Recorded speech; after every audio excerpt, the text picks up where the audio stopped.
طويل الشوق يبقى في اغترابي ثقير في الحياة من الصحاب.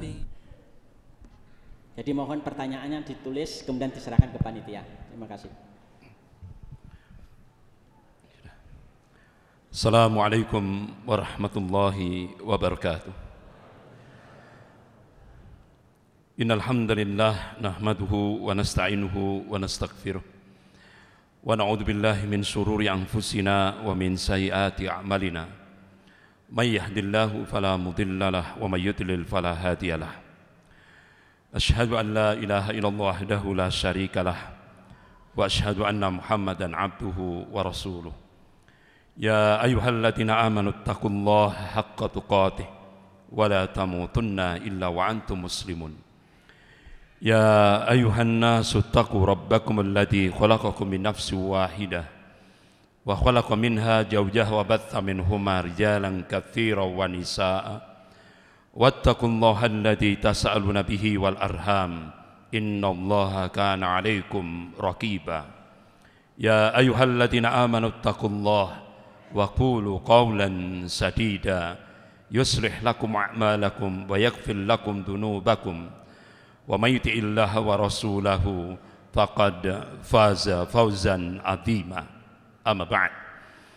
Fa inna asdaqal hadis kitabullah wa khairul hadi hadi Muhammadin sallallahu alaihi wasallam wa syarrul umur muhdatsatuha wa kullu muhdatsatin bid'ah wa kullu bid'atin dhalalah wa kullu dhalalatin finnar. Bapak-bapak, ibu-ibu, saudara-saudara yang dirahmati Allah, 1400 tahun yang lalu Rasulullah sallallahu alaihi wasallam memberikan warning, peringatan kepada umatnya. Dan peringatan dari Rasulullah sallallahu alaihi wasallam ini terasa sekali di negeri kita yang mayoritas penduduknya muslim terbesar seluruh dunia ini. Rasulullah bersabda, qala Rasulullah sallallahu alaihi wasallam, yusiku anta da'alaikumul umamu min kulli ufukin. Hampir-hampir, kata Rasulullah, umat-umat kafir itu saling menyeru, saling mengajak-ngajak untuk menyerang kalian, min kulli ufukin, dari segenap arah, dari segenap penjuru. Kama tada'a al-akallatu ala qas'atiha. Kalian, kata Rasulullah, seperti makanan di atas nampan yang jadi rebutan orang-orang yang lapar. Qulna ya Rasulullah, amin qillatin bina nahnu yauma idzin. Wahai Rasulullah, apakah posisi kami pada saat itu minoritas? Apakah jumlah kami sedikit? La, tidak, kata Rasulullah. Bal antum yauma idzin katsir. Bahkan kalian mayoritas, jumlahmu banyak. Walakinnakum gutsa'un ka gutsa'it tsair. Tapi kualitasmu seperti buih. Kualitas buih itu kan tidak punya prinsip, tidak punya jati diri, mudah diombang-ambingkan oleh musuh-musuhnya. Contoh konkret, kita akidah kita Islam, ibadah kita Islam, tapi politik kita ittiba'ul kuffar, ngikuti orang kafir.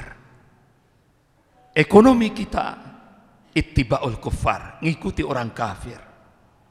Budaya kita, bahkan sampai fikrah, pemikiran, kita tasabbuh bil kuffar, niru-niru orang kafir.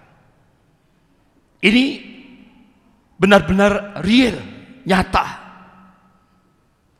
Oleh karena itu, apa yang diingatkan oleh Rasulullah sallallahu alaihi wasallam ini bukan justifikasi, bukan pembenaran. Ini warning, peringatan dari Rasulullah sallallahu alaihi wasallam agar umat Islam itu jangan sampai punya kualitas seperti buih. Manakala umat Islam itu kualitasnya seperti buih, seperti yang terjadi sekarang ini, Rasulullah memberikan peringatan yang cukup keras. Wala yantazi'annallaha min suduri aduwakum al-mahabbata minkum. Sungguh Allah Subhanahu wa taala akan mencabut rasa takut dari hati orang-orang kafir itu. Sudah terjadi apa enggak? Sudah nyata, real. Wala yaktifannallaha fi qulubikumul wahn. Dan Allah Subhanahu wa taala akan mencampakkan al-wahn di dalam hati-hati kalian. Ya Rasulullah, wa mal wahn? Apa yang dimaksud al-wahn itu? Qala hubbud dunya wa karahiyatul maut. Artinya kalau sudah penyakit terlalu cinta dunia, takut mati, takut resiko perjuangan, itu sudah menghinggap di hati-hati kaum muslimin, menghinggap di hati pemimpin-pemimpin kaum muslimin, saat itulah Allah Subhanahu wa taala akan mencabut rasa takut dari hati orang-orang kafir itu. Dan kalian seperti makanan di atas nampan yang jadi rebutan orang-orang yang lapar. Oleh karena itu Rasulullah sallallahu alaihi wasallam memberikan solusi konkret kepada umatnya. Qala Rasulullah sallallahu alaihi wasallam, "Idza tabayatum bil aina wa akhadtum adnabal baqar wa raditum bi jar'i wa taraktumul jihad, salatullah alaikum dulla la yanju hatta tarji' ila dinikum." Rawahu Abu Dawud. Jika kalian bermuamalah dengan cara-cara al-inah, itu dalam salah satu sistem ribawi, sistem riba. Wa akhadtum adnabal baqar wa raditum bi jar'i. Ini bahasa kinayah, bahasa kiasan, perumpamaan. Kalian pegang ekor-ekor sapi. Kalian ridho dengan bercocok tanam. Artinya jika umat Islam itu muamalahnya dengan sistem riba, jika umat Islam sibuk dengan dunia, wa taraktumul jihad fi sabilillah, dan umat Islam meninggalkan al-jihad fi sabilillah, salatullah alaikum dulla, kata Rasulullah, Allah turunkan kehinaan ini. La yanji'u syai'a, sedikit pun Allah tidak akan mencabut dari kehinaan itu, hatta tarji' ila dinikum, hingga kalian kembali kepada ad-din, agama kalian. Ini solusi syar'i yang diberikan oleh Rasulullah sallallahu alaihi wasallam. Kita disuruh untuk kembali kepada ad-dinul haq, kembali kepada akidah yang sahih, kembali rujuk ilal Quran was sunnah sebagaimana pemahaman para salafus saleh. Bapak-bapak, ibu-ibu, saudara-saudari yang dirahmati Allah. Oleh karena itu, bagaimana kiat kita membangun kuwatul ummah? Kita harus kuatkan dulu kuwatul akidah. Kita bangun kuwatul akidah, kekuatan akidah umat itu. Dan kuwatul akidah itu terletak sangat bertumpu pada terpatri atau tidaknya kalimah tauhid la ilaha illallah pada setiap saksiatul islamiyah, pribadi-pribadi muslim. Dan kalimah tauhid itu tidak akan bisa mewujud dalam hidup dan kehidupan ini hingga kita mengaplikasikan al-wala wal bara. Oleh karena itu, ini solusi syar'i. Yang pertama, bangkitkan akidah al-wala wal bara di tengah-tengah umat ini. Karena akidah al-wala wal bara itu pilar tegaknya kalimah tauhid la ilaha illallah. Oleh karena itu Rasulullah sallallahu alaihi wasallam mengingatkan kepada umatnya, qala Rasulullah sallallahu alaihi wasallam, man ahabba fillah Barang siapa yang mencintai karena Allah, wa abghadha fillah, dan memusuhi karena Allah, wa ada fillah, dan memberikan wala atau loyalitas karena Allah, wa ada fillah, dan memusuhi karena Allah, fa innama tunalu wilayatullah bidzalik, maka sesungguhnya wilayatullah, kewalian Allah, kecintaan Allah itu tidak akan bisa kita dapatkan hingga kita mengamalkan, mengaplikasikan al-wala wal bara. Bahkan Rasulullah sallallahu alaihi wasallam menegaskan kembali, walan tajid abdun ta'amal iman wa in kathara salatu wa shaumu hatta yakuna kadzalik. Seorang hamba Allah itu tidak akan bisa merasakan lezatnya iman. Rasulullah menegaskan, seorang hamba Allah itu tidak akan bisa merasakan lezatnya iman, sekalipun dia banyak sholatnya, banyak puasanya, hatta yakuna kadzalik, hingga dia mengamalkan al-wala wal bara. Bapak-bapak, ibu-ibu, saudara-saudara yang dirahmati Allah, benar-benar ini masalah besar. Sampai-sampai Amerika menggerojokkan jutaan US dollar. Bahkan langsung Kejaksaan Agung disupport 750.000 US dollar. Salah satu tugasnya adalah membredel kitab-kitab al-wala wal bara di seluruh wilayah Indonesia. Bahkan Australia dropping, kalau dirupiahkan 500 miliar, disebar di 9 provinsi termasuk Jawa Timur. Syaratnya akidah al-wala wal bara tidak boleh diajarkan pada generasi muda Islam di Indonesia. Saya coba melakukan riset mulai dari Malang sampai ujung Pulau Jawa, Banyuwangi, dari Malang sampai Ponorogo. Itu ketika di Ponorogo pengajian Ahad pagi itu yang hadir kurang lebih 3.000 di Unisas Muhammadiyah Ponorogo. Saya tanya, kira-kira proyek Australia 500 miliar khusus untuk tingkat SMP, tingkat sanawiyah, sudah masuk enggak ke Ponorogo? Sampun Ustadz, rebutan. Astagfirullah. Jadi apa yang diingatkan oleh Rasulullah sallallahu alaihi wasallam 1400 tahun yang lalu nyata. Qala Rasulullah sallallahu alaihi wasallam, inna likulli ummatin fitnah wa fitnatu ummati al-mal. Setiap umat itu ada ujiannya, dan ujian bagi umatku adalah mal, fulus. Kalau sudah, apalagi kalau fulusnya dolar, mata itu jadi hijau. Astagfirullah.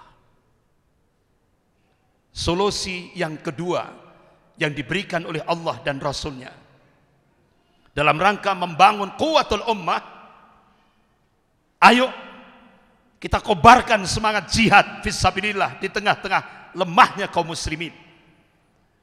Dan alhamdulillah orang-orang kafir di Indonesia jadi golongan kafir plus munafik gitu ya. Golongan kafir plus golongan munafik benar-benar sudah memprogram, mengatur secara rapi sekali. Bahkan memberikan target, sudah ngatur target 2018 revolusi Syiah, 2019 revolusi komunis, 2020 kalangan Kristiani akan melakukan pemurtadan besar-besaran di Indonesia. 2025 Harakatus Suhyun di Indonesia akan lebih mencengkeram jaring-jaringnya, taring-taringnya di Indonesia. Sudah ditata rapi. Tinggal landing gitu. Allahu Akbar. Wa makarallah wallahu khairul makirin. Mereka membuat makar, tapi Allah membalas makar mereka, dan Allah sebaik-baik pembuat makar. Akhirnya Allahu Akbar. Bahkan yang kita lihat, apa yang diingatkan oleh Allah dalam surah As-Saff ayat 8 ayat 9 itu. A'udzu billahi minasyaitonir rajim. Yuriduna liyutfi'u nurallahi biafwahihim wallahu mutimmu nurihi walau karihal kafirun. Mereka ingin memadamkan cahaya agama Allah ini dengan mulut-mulut mereka, ucapan-ucapan mereka, mesin-mesin informasi mereka. Tapi Allah Subhanahu wa taala tetap menyempurnakan agamanya. Bahkan Allah tegaskan, A'udzu billahi minasyaitonir rajim. Huwallazi arsala rasulahu bil huda wa dinil haqq liyudhhirahu 'ala ad-din kullih walau karihal musyrikun. Dialah Allah yang mengutus rasulnya dengan membawa al-huda, yaitu Al-Qur'anul Karim, wa dinil haqq, dan agama Allah yang hak, liyudhhirahu 'ala ad-din kullih, agar Allah menangkan di atas semua agama-agama ini, walau karihal musyrikun, walaupun orang musyrik benci. Artinya masa depan ada di tangan Islam. Masa depan ada di tangan Islam. Oleh karena itu, ketika Sekjen Rabithah Ulama Palestina, Syekh Dr. Abu Bakar Al-Muwabbidah, jauh-jauh dari Palestina datang di Indonesia, di Masjid Jogokarian, Yogyakarta. Beliau kedua matanya buta, karena ketika di penjara Israel, beliau disiksa dengan cara-cara yang biadab. Kedua matanya disinar sampai beliau buta. Beliau cinta pada masyarakat Indonesia, beliau cinta pada umat Islam Indonesia. Beliau beliau datang jauh-jauh dari Palestina, datang ke Indonesia. Di hadapan jamaah Masjid Jogokarian, Yogyakarta, beliau sampaikan ini ucapan bukan dari fisik, tapi dari basirah, ketajaman mata hati beliau. Beliau sampaikan, dunia Islam mulai dari Maroko sampai Merauke, insya Allah nanti setelah melemahnya negara adidaya Amerika, insya Allah umat Islam Indonesia akan menjadi pelopor Al-Hadrah Islamiyah ke depan, insya Allah.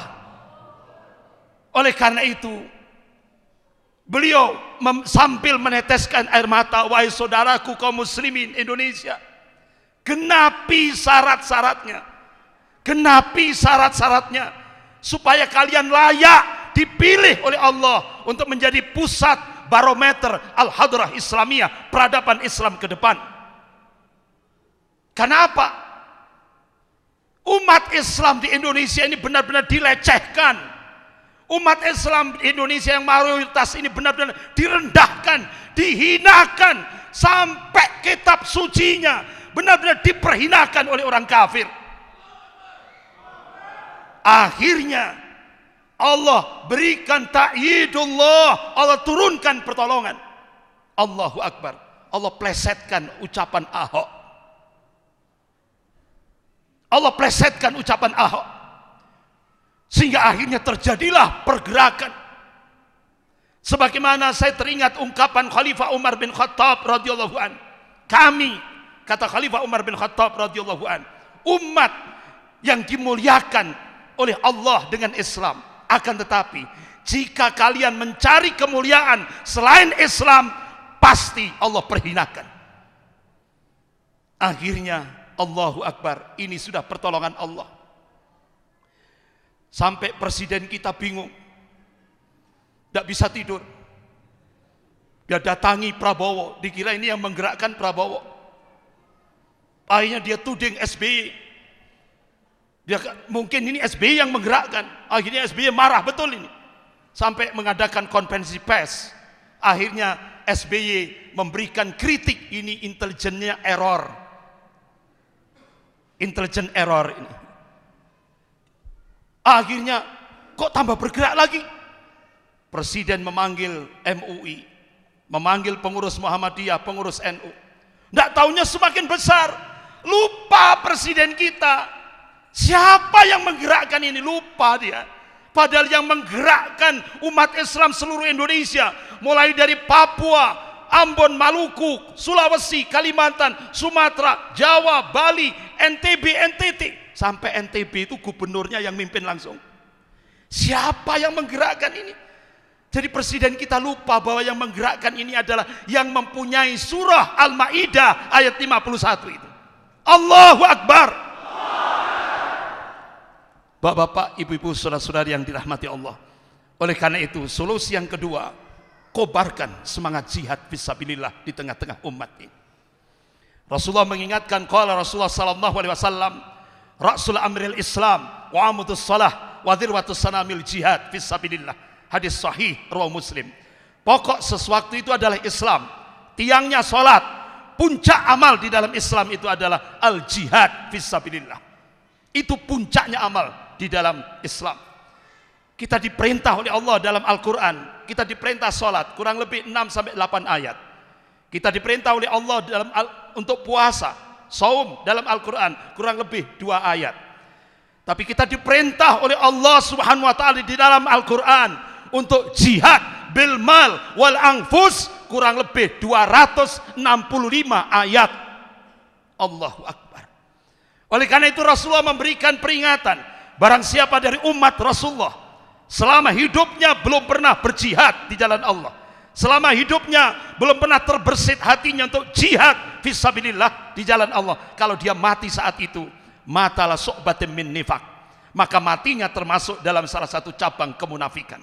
Mati dalam keadaan munafik, rugi kita. Kita hidup sekali mati dalam keadaan munafik, sangat rugi sekali. Solusi yang ketiga yang diberikan oleh Allah Subhanahu wa taala dalam surah Al-Anfal ayat 60. A'udzubillahi minasyaitonir rajim. Wa'idul lahum mastata'tum min quwwah. Siapkan untuk menghadapi mereka kekuatan apa saja yang kalian sanggupi. Baik madiyah maupun maknawiyah, fisik maupun non fisik. Dan Rasulullah sallallahu alaihi wasallam sudah memberi tafsiran apa itu makna al-quwwah.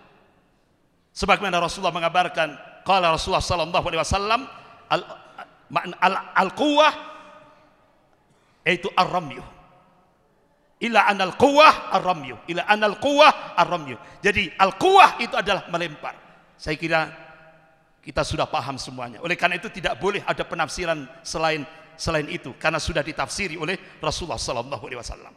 Kemudian yang keempat, solusi yang keempat yang diberikan oleh Rasulullah sallallahu alaihi wasallam, bangun persatuan dan kesatuan shaf di tengah-tengah perselisihan umat ini. Bangun persatuan dan kesatuan shaf di tengah-tengah perselisihan umat. Pijakannya akidah. Pijakannya akidah. Landasan Al-Quran wa Sunnah sebagaimana pemahaman para salafus saleh. Yang kelima, yang terakhir, bapak-bapak, ibu-ibu, saudara-saudari yang dirahmati Allah, bangun generasi Rabbani.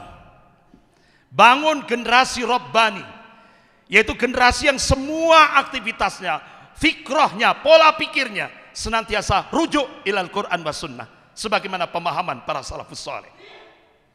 Mulai dari rumah tangga kita. Makanya ketika kita disibukkan oleh PR-PR yang diberikan oleh orang-orang kafir, jadi kita disibukkan, dikasih PR sama orang-orang kafir, kita selesaikan satu, orang kafir sudah ngasih PR lagi. Belum selesai yang satu, orang kafir sudah ngasih PR lagi. Sehingga itu tujuannya apa?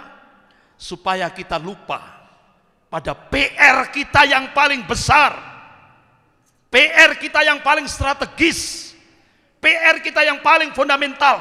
Apa? Ciptakan kader, ciptakan kader, ciptakan kader. Bukan untuk setahun 2 tahun, untuk menyongsong 20 tahun yang akan datang, untuk menyongsong 30 tahun yang akan datang. Jangan lupa itu.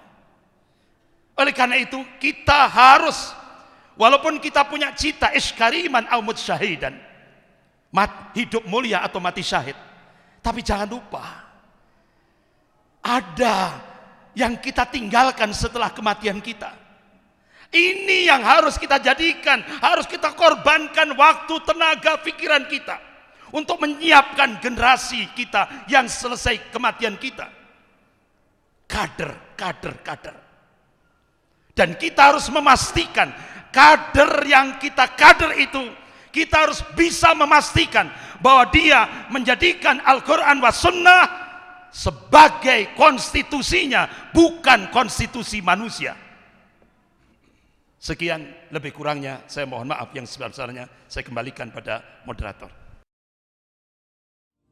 طويل الشوق يبقى في اغترابي